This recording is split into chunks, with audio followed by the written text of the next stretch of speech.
sleeping the same amount of time Yes. is more important than waking up at the same time. Well, do you know the research around the snooze button? Yes, yeah, Yes. exactly. Okay. And Please it's tell also, us. Please yes, tell us. okay. Yeah. So literally, it also, when it comes to productivity and focus and fulfillment, it's not when you get up, it's how you get up.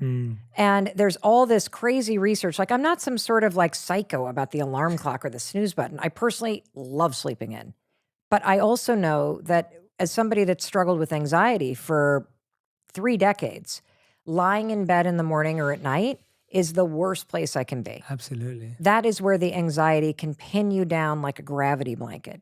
And so understanding that the habit of hitting the snooze button has a detrimental impact on your productivity all day. Because what happens is when you wake up, your brain is typically ready to wake up. When you drift back to sleep after hitting the snooze button, your brain drifts back into a sleep cycle, which based on research takes about 75 minutes to complete. When the alarm goes off 9 minutes later, your brain is now trapped in a sleep cycle, and researchers say it takes you about 4 hours to snap out of what they call sleep inertia. That impacts your productivity all day long. And so you're complaining that I didn't get enough sleep and you feel groggy. No, you actually got plenty of sleep. You screwed yourself over by hitting the snooze button, and now your prefrontal cortex can't snap back into operation until you're ready to go. Here's another wonderful one. Make your bed. And here's Yes. why. Not because I need you to be a Navy SEAL. Number one, it's a beautiful gift you can give to yourself. Because as you walk back into your room, it's done. You don't see a mess. Your brain sees a person that actually is kind to themselves and follows through on things. Tonight, when you lay down to dream, you have a nice place to come back to. And this is what I'm talking about with lame goals and what I call simple discipline.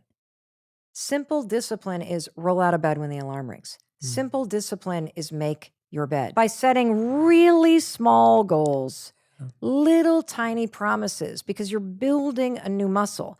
And the most important promise in all of this is how you treat yourself in the mirror. Because as you know, Jay, that relationship that you have with yourself is the foundation for every relationship that you have. If you can't look yourself in the eye, you will never be able to allow somebody else to love you because you don't first love yourself. If you struggle with people pleasing, that's not about other people.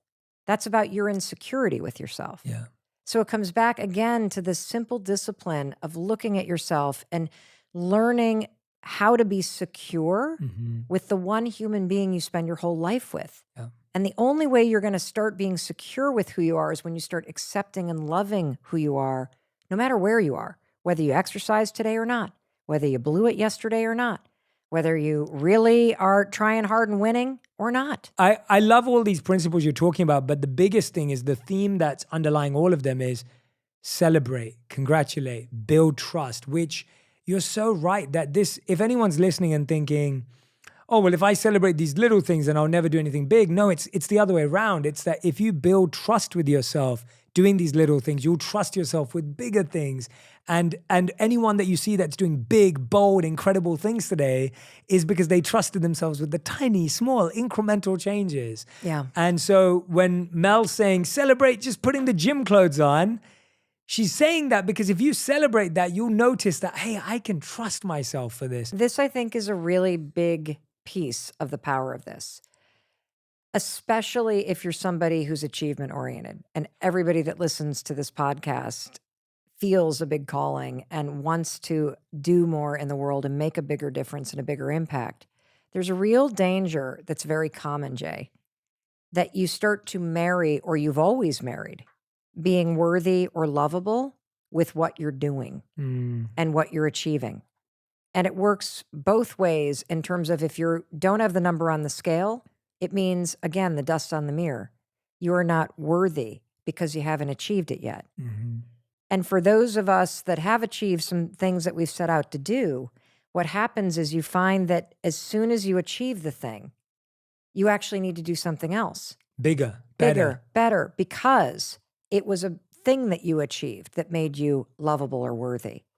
And the real trick, and this is everything, is being able to know and feel in your bones that you are lovable and worthy just because you're breathing.